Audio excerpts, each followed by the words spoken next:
First of all, thank you all for being here. My name is Tom Higgins. I'm a 22-year Chelsea resident. I live on Madison Street with my wife, Mandy. Mandy's a volunteer here at the Senior Center with Ease the Day, and she does respite care. We live with our oldest daughter, Elizabeth, who's about to do her student teaching to get her special education certification. And our youngest daughter lives in Traverse City, working in sustainability at North Bay Produce. So I love asking questions and getting to know the story behind people. And that was the vision that I brought to the Senior Center for this Time Travels with Tom. And the 60th anniversary of the Senior Center seemed like a great way to kick this off. So that's what this is all about, and I appreciate you all for being here. So I think I want to introduce today's guest by saying that she's such a magnet for fun. I'm what? A magnet for fun. I'm always drawn to you because when we're together, we laugh, we smile, and we always have a good time. You're right. So please join me in welcoming Daphne Hodder. So we're going to go through your life chronologically, and please share any stories that you want. But I'll give you some prompts. I think you should pass those pictures around. I'll do that. So you want to introduce the pictures while we do that? But no, they can ask questions. Okay. Yeah. I'm not gonna say, this is what No, happened here, and then this is what happened. If anyone has questions about a picture, just raise your hand, and we'll get your questions answered. I really look like that. Isn't that something else?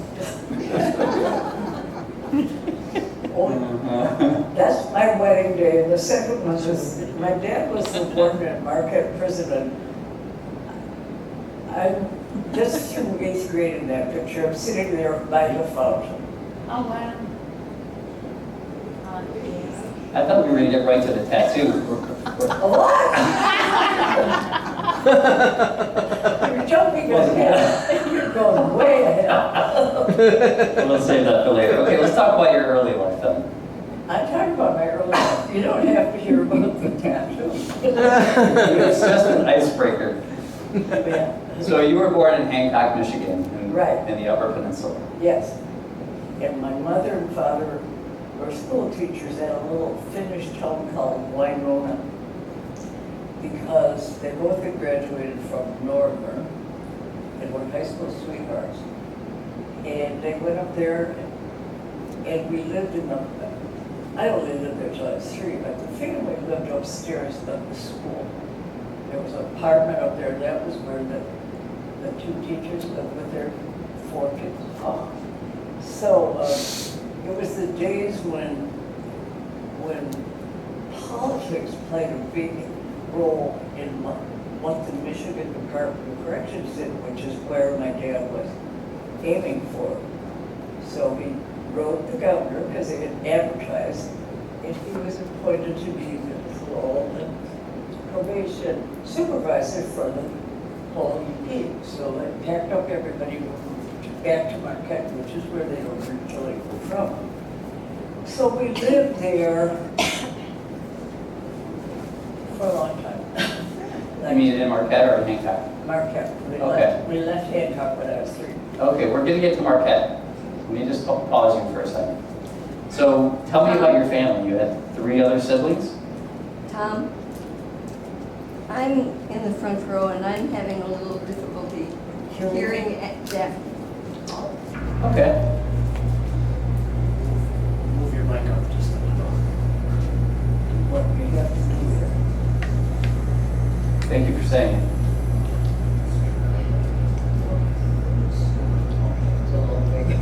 Thank you. Okay, is this better? It seems to be. So anyway, he wrote the governor and applied for a position, and they made him the district, including the UP, parole supervisor, and we moved to Marquette. And we lived there till I was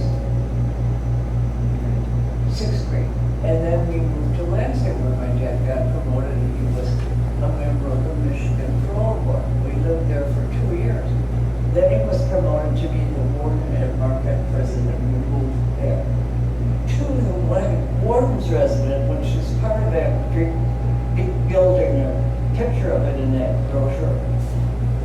And it was a heck of a way to raise, my sister was in college, my brother was in the service. So two teenage girls, and from my sister's window, we could look into the cell block right behind us. So we had to keep those shades strong. And we had a chauffeur, and we had a cook, and we had a houseboy. So we would go to dances in town, and then we would call our driver, who was an inmate, a trustee, and wake him up, and we'd say, Jim, it's time, we're coming home now. So he would pick us up at a restaurant when we go. Sometimes we'd have them drive our boyfriends to their house. Okay, wait a minute. These were prisoners that came to pick you up? Yes. And they were allowed to drive the car and leave the prison? Well, they called them trustees. These were not serious. And he was in prison for murder. The person who drove you? Yeah. Hold that thought. Yeah, yeah. Yeah, switch on the other side.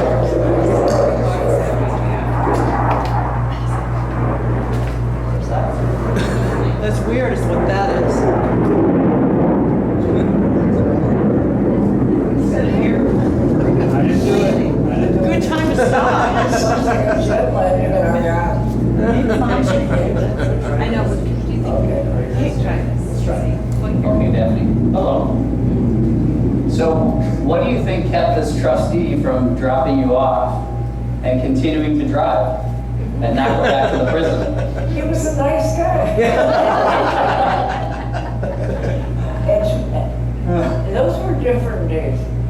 I mean, that's where John Norman Collins is spending the rest of his life, is at Market. I don't know who that is.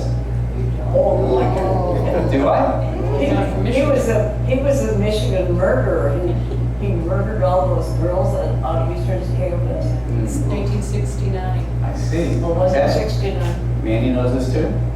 Okay. I'm the only one who doesn't. He's showing his city roots. Okay, so living at the prison campus was normal and fine? Well, we didn't ever have to do anything.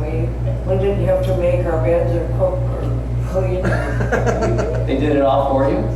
did everything. And so then I got married after a year of college, and I called up my mother and I said, how do you cook a chicken? And she said, well, I blame my mother. I think that's what you're supposed to do. I didn't know how to cook. It was ridiculous. I would burn everything. That's all I can say. It was very bad training. Yeah. That's a unique living experience. What? It was a unique living experience. Oh, right. Her wedding was at No way to prepare someone for marriage. Yes. Okay, so you met this gentleman named Howard Trito. Yeah. Did you meet him because he worked at the prison? Or because Marquette was a small town? No. Tell me that. I was a high school freshman and he had graduated. He was 4 years old. And I always had a big crush on him. And as the years went by, I'd see him at basketball game. And then he went to West Point. And then he came home. And then he went to Michigan State. And he came home and asked me out. So I said, okay. And so Ann just said you were married at the prison? That's where our reception was.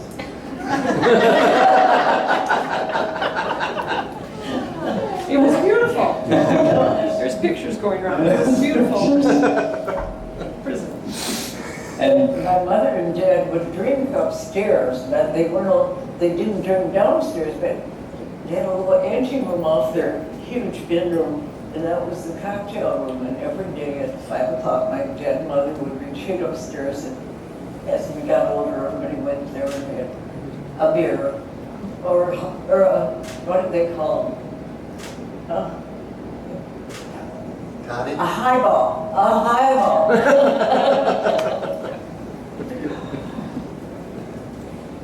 So So anyhow, ask me some more. I'm going to ask you questions, don't worry.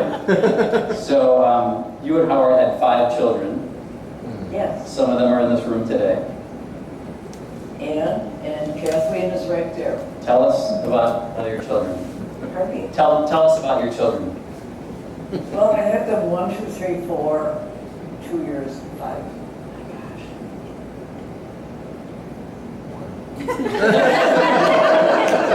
And remind us how old you were when you got married. Chopped liver. I was 19. And by the time it sounds like there's a jet lag. There's an air show or something. There's an air show. 26, okay. So you guys were very busy parents. Yeah. Yeah. So Howard got promoted to a downstate job then. Yeah. And how did you feel about moving downstate? Was it hard to leave Marquette, or were you excited for the new opportunity? I was really happy because in Marquette I was Emery Jackson's daughter and Howard Trudeau's daughter-in-law, and that's kind of how you were identified. Because Marquette is bigger than Chelsea, but it seemed like a really small town to me at that point. And so I looked forward to Chelsea. And the first thing we did was make wonderful friends. Wonderful friends. How did you choose Chelsea? Well, because everybody told Howard, don't go to Stockbridge. Now, of course, we love Stockbridge. I'm just making a joke. But so that his work was at Cassidy or nearby? Well, his office was on Clear Lake Road. It's all gone there, everything's torn down.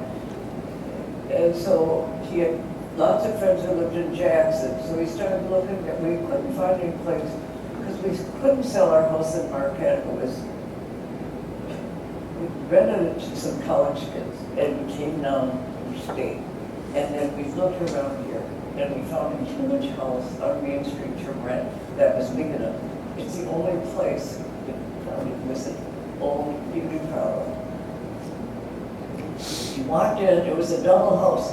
On this side was this wonderful living space. If you went upstairs, there's 4 bedrooms, all connected.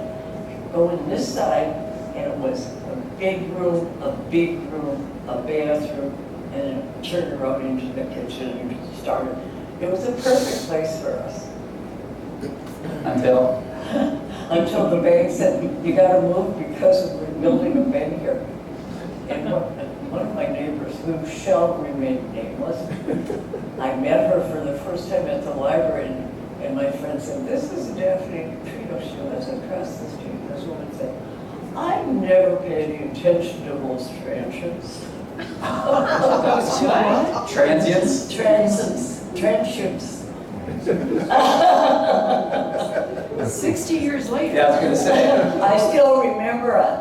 I know. So anyway, we lived there, and then my poor husband, he kept wandering around looking for something, and he found this house right around the corner. And it was an old house with lots of work to be done. And he said, well, we can get it for a song, and then we'll sell our house up north. So, okay, we only lived there 3 years, and then he got sick and died. So, I was there forever. You've been there forever. You mean? I've been there since 1966. 66. And do you want to share what you paid for that house, just for kicks? $9,500. What was the interest rate? What was the interest rate on your loan? I can't- Who knows, right? And so then, 5 years later, I meet Bob, and I thought he'd be the perfect stepfather. He was a very nice man. And he said, I love you so much, Daphne, but I hate your house. So I said, too bad it's paid for. We're staying here. So that's where I still am. And you raised 5 kids with how many bathrooms, how many bedrooms? one bathroom, 4 bedroom.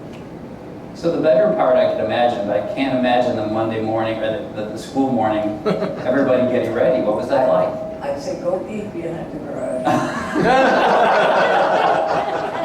To the boys and to the girls? Oh, no,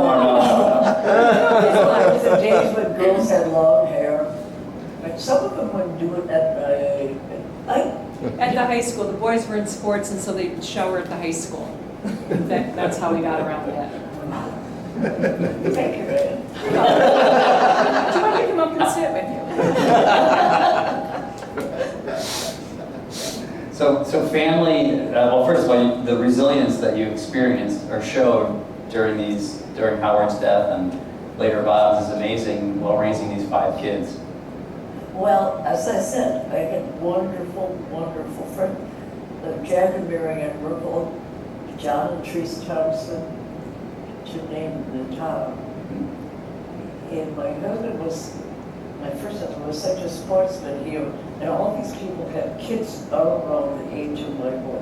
So we arranged a hunting, a sightseeing trip, canoe trip up to the Toronto River.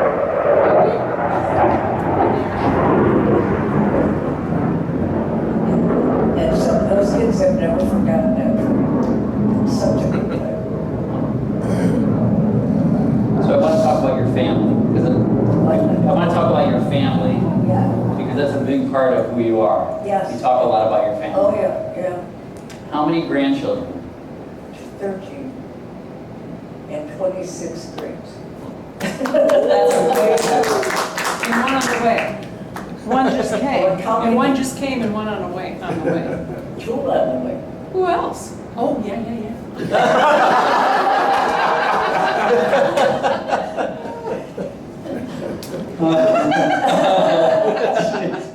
13 great-grandchildren, that's amazing. No, not 13 grandchildren, 26. Oh, 26. 26 grades. No, That's, it's not amazing. it is amazing. No, I have 13, well, they all get married.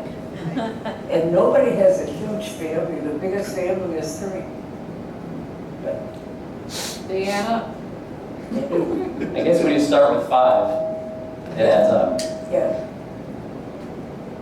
I have a question. When do you think you're going to start acting your age? One of these days? I don't know how to act. Seriously, no, I don't know how to do this. And are you 90 or 91? I'm 91. That's what I thought, okay. Sorry, I just want to make sure I had that right. So, current day in Chelsea, you still do a lot of things. What are some of the activities you do? Well, I go to the gym and I try to go 3 times a week, but I never make 3. I go usually 2. I'm starting to slow down. Technologically, I am just such a moron. I call Amber Cafe and I say, I can't understand this telephone. Or help me with my TV, which I just did with my grandson, because I had got my remotes mixed up in it, so nothing worked. My kids are wonderful, and the grandchildren, when asked, they help me. That's great. Yeah. Tell us about your Wednesday night crew at the library. Well, I've been volunteering at the library. We clean every Wednesday. We take the donated books and we clean them up, set them aside, put a sticker on them in there, and then once a month we have a book sale. And after we clean up the books, we go to Clarice for someone. And I'm trying to think of they don't resolve it, they reserve it. Yeah. They reserve that little nest as you go in on the left-hand side. So you've been doing that for A long time. a long time. Well, we used to do it at the Common Grove, but he said, oh, no, we can't do that, that's against policy. Okay, we'll go to Clarice.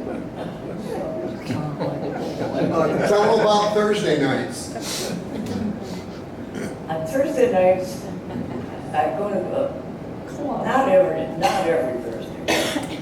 On Thursday nights, we go to the club, I go with a friend, and it's these guys, including Gary. And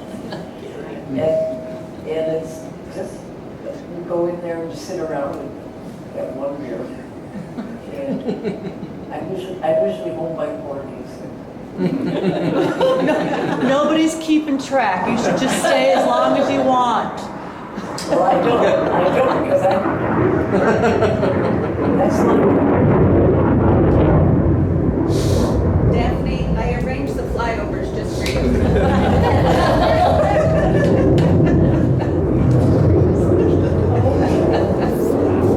I didn't even know there was supposed to be a flyover. I'm sure it's fine, I'm sure it's fine. Nothing we can do about it. I have a question.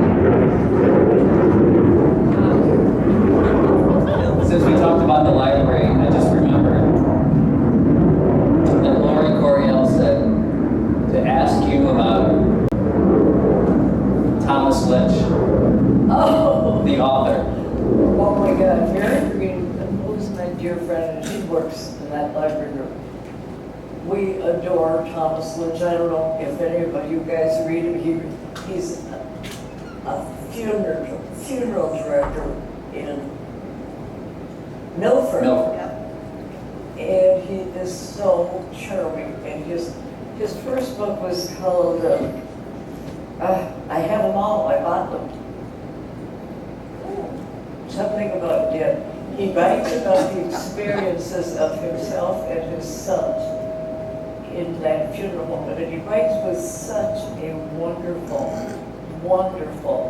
I just really love him. So anyway, back in the day when we would have our Friends of the Library meeting over here at the old high school, somehow somebody got Thomas Lynch to come over here and be our speaker. It was he was so nice. And so somewhere in the library archives, there's a picture of him with Mary and I, but nobody can find it. So anyway, he used to send me a Christmas card, and with a poem on it, which I loved. And now he's retired, he's gone to Ireland. He inherited something in Ireland and he lives there. So it's my loss because I really had a crush on him. Not that here. I think I read one of his books called Booking Passage. Yes, I think they're. It's about Ireland and the trip. The people who Came here, right? Yeah. I didn't know that he moved from Michigan, so he's no longer. He's in Ireland, but he's got a summer home up on one of those big lakes, Berkeley, just before you get to the bridge. Okay. You play bridge still? Yeah, but only party bridge I gave up the duplicate thing. I gave up the duplicate. It was too hard for my macular degeneration. Oh, to see, okay. Yeah. And you do that weekly still? You play bridge weekly? No, just occasionally. Okay, got it. Because everybody else is playing duplicate. I see. Yeah. Your porch. Your porch is a great place Yeah, to laugh and drink wine and I watched it yesterday. so it's a good place to hang out. Yeah. And have you been doing that forever? No, well, we used to do it even before we had a screen, but the bugs get so big. It's too hot this week to have a party on that porch. But once the weather gets really nice, if I hang up my flag, it means stop over. And the flag is the state flag or something else? It's a flag. Because they need to know if they should stop over. No, it's a big flag that says celebrate Chelsea, or it's the same kind of flag that's flying downtown. And my friend bought it at an auction. she didn't steal a flag from him.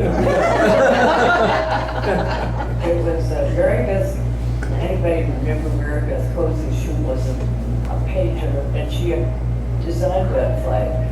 And when she died, she auctioned off, they had an auction, and my girlfriend, Sherry Barnes, got that for my house, which was lovely. Okay, so now we know which flag. So the book brigade, Oh, that was fun. it was fun to see you on TV. Well, I have cousins all over this country, and I called all of them and said, I'm going to be on national TV. And I was on for 1, 2, 3, go. This was CBS News, right? Yeah, and they came to my house, and I had Kathleen come because I was nervous. And they were there for quite a long time. And so we expected maybe 5 minutes. It was 3 seconds. I actually watched it again yesterday, and I saw that it truly is 3 seconds. I know. It's you talking to Steve, and then it's like, boop. I know. I'm on that teaser, I'm on in the middle. I will tell you something interesting and moving to me. I put my butt up against Clarice, leaned there, was thinking and started past books. I was there an hour and a half. It was something I didn't think it was a big deal. Just thought this will be fun. So after an hour and a half, I was tired. And by that time, there's people standing with their butts out into traffic, and then the other side, so there's an aisle. And I say, oh, I gotta walk up that aisle, there's no way I can cross the street. So I go plodding up the aisle, and strange people are grabbing me and hugging on me. I get to the top, and I said, boy, that was running a gauntlet. And this man said, for you, we should have had a red carpet. I took my glasses off, and I had to wipe away my eyes. That was sweet, very sweet. So then I get a call from Michelle at the bookstore. Well, do you mind? I gave CBS your picture. No, I don't mind. It was, okay, you're laughing. No, I remember I told my parents, Daphne's gonna be on the news. I should have told them you have to squint to be able to see it. That's gotta be quick. She comes and she goes. Oh, and my cousins that didn't hardly, if they weren't quick, they didn't see. I never heard of one thing from anybody. Which was embarrassing. We all saw you. We saw you. The Purple Rose. So there's 2 questions I have. You worked there. I had to work after my husband died, so I worked for 20 years at Cassville Lake. Oh my gosh, tell the bookkeeping story. Well, all right. It's a good And one. so when I got hired, I needed a job with benefits and hospitalization, all that good stuff. And so I said, I'm not a bookkeeper. And the guy who was interviewing me said, oh, there's no bookkeeping. I said, I'm repeating, I cannot keep books. I can't balance my checkbook. No bookkeeping. He said, there's no bookkeeping. So I said, okay. So I went to work, and the first thing they hand me is this huge ledger. And there's 200 inmates, and they said, every month you have to pay each one of these $20 a day. No, 20 cents a day. And I said, but I don't keep books. I'll do the best I can. So I struggle with that. And then the auditors would come and they'd say, Mrs. Trito, your books don't balance. I said, I know that.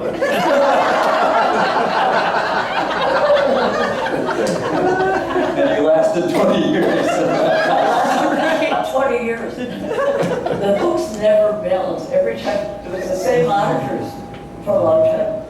They just roll their eyes.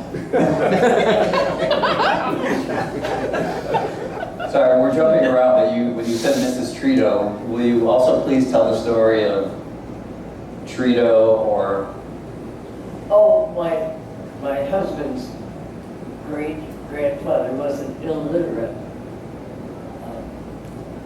what do you call it, lumberjack up in the UP, and he'd go to the bank with his money, and anyone would say, Mr. Trudeau, Mr. Trudeau was his name, how do you spell your name? And finally, after many years, he got tired, but he said, just say it's T-R-E-A-D-O, because he couldn't spell his own name.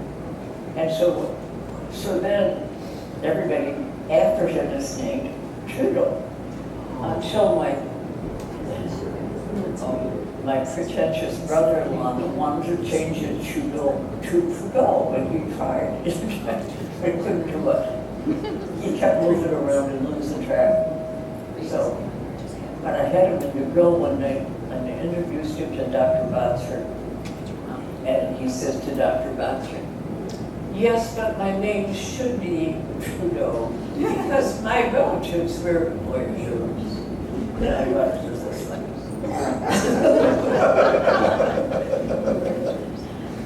was there ever any consideration to change it to Trudeau? Well, but nobody took, Douglas took it seriously, but he put it here and there. He never got one place where he could go to the court and do this. It was just, nobody cared enough. It's a great story. I just learned it yesterday that they were called Trudeaus. Yeah. Okay, back to the Purple Rose. So you worked in the Purple Rose also, in addition to Cassidy Lake? When I retired, my husband was still working, but I did 20 years, and I really hated my job. And it was glad to go. And then I was on call in the hospital for just a couple months, and then Jeff said, my grandson, Son-in-law. son-in-law said, I'm going to buy that plumbing shop, I'm going to make it a theater, and would you come work for me? And I said, oh my God, in a minute.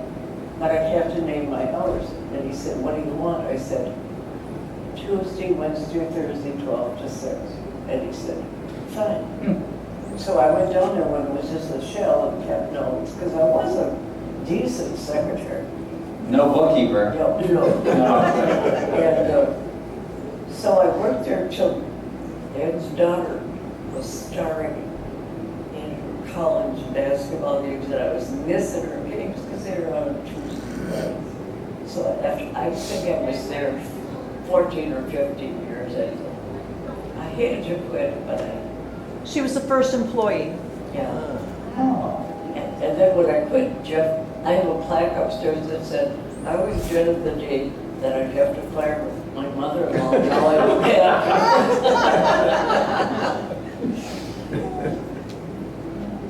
And so now you're Purple Rose. Oh, I go. And then they asked me what I wanted for my retirement. I said 4 tickets to every opening as long as I'm able to walk in the door. And so I get 4 free tickets. That's great. That is a great retirement gift. Yeah. That's good. Okay, Daphne, I'm reaching the end, but so let me just pause for a second. If anyone has any questions for Daphne or particular pictures that have gone around, we can take a few seconds here and answer any questions. And then if not, Daphne, I want to ask you, you're good.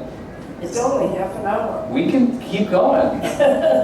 We got more stories to tell if you want. I'd love to hear them. Tell us about this one, Mom. Oh, She movie gaieties. Show that on it was. I'm one of those girls in there. You are one of those girls. You're this girl. And you have 5 kids. And this was taken. And Wow. you kids are sitting in Grandma's car, which is parked just next to that. Yeah, the car, yeah, I don't have that picture with me, but yeah. There's a And, picture of all 5 of us watching her go by on this floor. Yeah. So Marquette did this thing called Itchy Goomy Gaieties. And What was it called? Itchy? Itchy Goomy Gaieties. And your dad was in it. And I was a dancing girl. Is that when you got the tattoo? Oh, no. Whatever happened with me. Wait. With me, we have matching tattoos. I was at Kathleen and Ann, and my son Tim and his wife. And grandchild that grandchild. said, "Oh, Grandma, don't." What? And Nellie, who said, "Grandma, don't." And did it anyways. Well, first of all, we'd have too many margaritas. And That's usually how it starts. and so we went out to dinner, and I said, oh, there's a tattoo parlor. My girlfriend just got a tattoo for her 80th birthday. I've always wanted a tattoo, and everybody in the car goes, ah! So afterwards, I didn't have anything else to drink. And then we got in the car, and I said, don't forget we're going for tattoos. And they screamed again. So we got over there, and I laid down on this bed, and I said, I don't want it on my breast, I want it on my chest. I want the Upper Peninsula with a little red dot where Marquette is. Oh. So he says, okay, so I lay down, and it hurts like hell. And I said, what is taking you so long? He said, I'm just around Esplanade.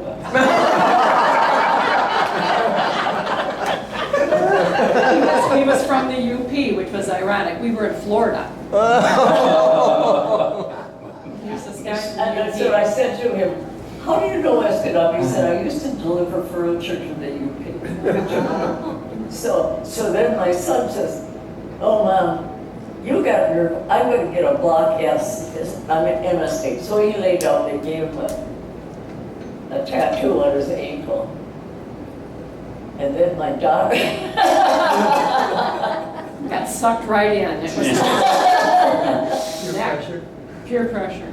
But we have matching tattoos. So I you- have the UP on my chest too with a little. What did John I say? tell him what else you wanted. I'm still gonna do that. I've been always wanting to get another one with the Lower Peninsula right here. My heart's in the UP. My ass is stuck down here. I will do that. But what are you going to have? You should have some saying. Come on. My heart's in the UP, but my ass is stuck in the Lower Peninsula. It has been for a long time. How old were you when you got that tattoo? Well, that was 80? 8 years ago.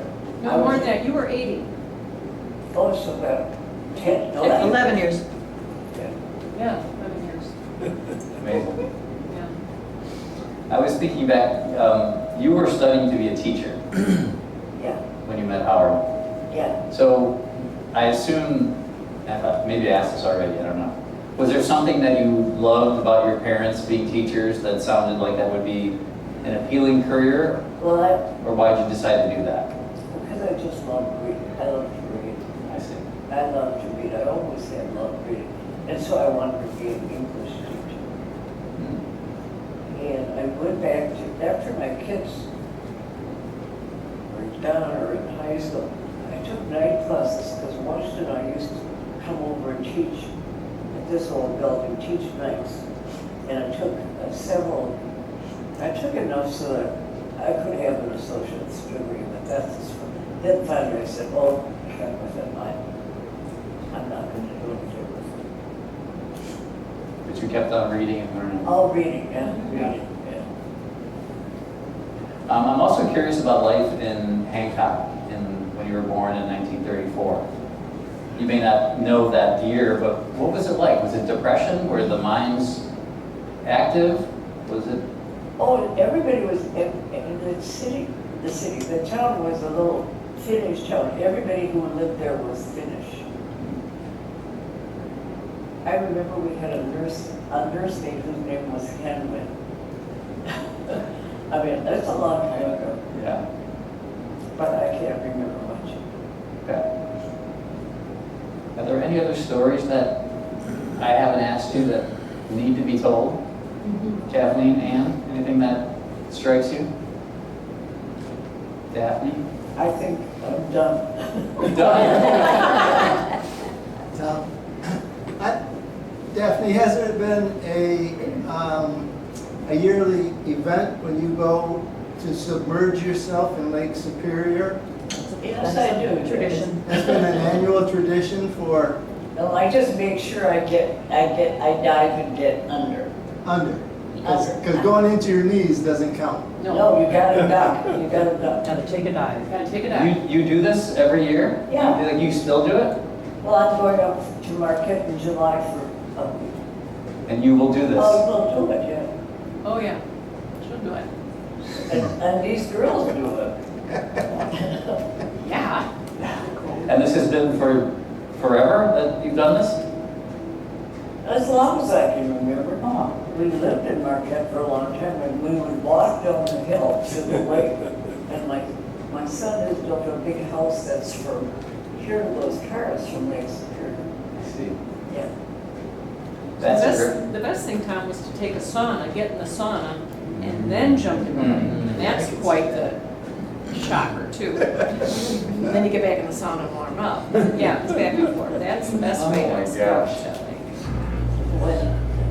When our granddaughter graduated from high school, we went up June 1st, and there was bikes in our. So much. Last week I was in Isle Royale Yeah, and I jumped in the water 4 different days. Oh, good for you. And it was so cold. yeah, it makes your teeth just rattle, yeah. It was in and up the ladder out. But I felt like I was getting clean a little bit. We were camping, but it was cold. Yeah. Oh, well, I've always got in the way. Always. No matter how cold, you don't get wet. If it's nice, you stay in it or well. Even if it's just icy, you dive in, you know. I know you said you're done. I want to tell you that it's so great to talk to you and hear your stories. So is there anything, a message you want to leave us with? A philosophy that you think about a lot that you might inspire us with? No pressure, but if it's on the top of your mind, go for it. I could say that this senior center is just a wonderful place, and it just keeps getting better and better and better. I'm really sad because of COVID. My friend Marge German and I were signed up.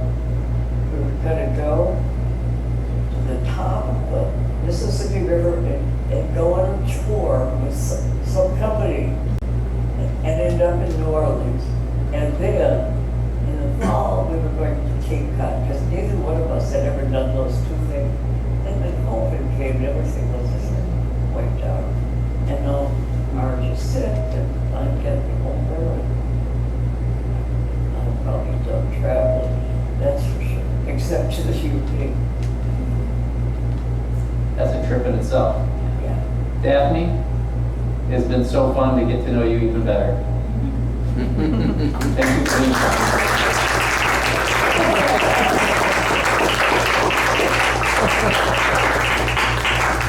You did great. Thank you. Yes. Funny. Good stories. Can you see the tattoo? Oh, boy. Well, Can you show it? Oh, hello.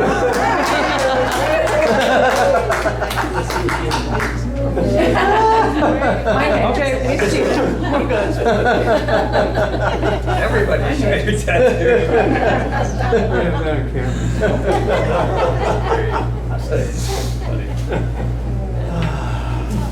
Thank you all. Thank you.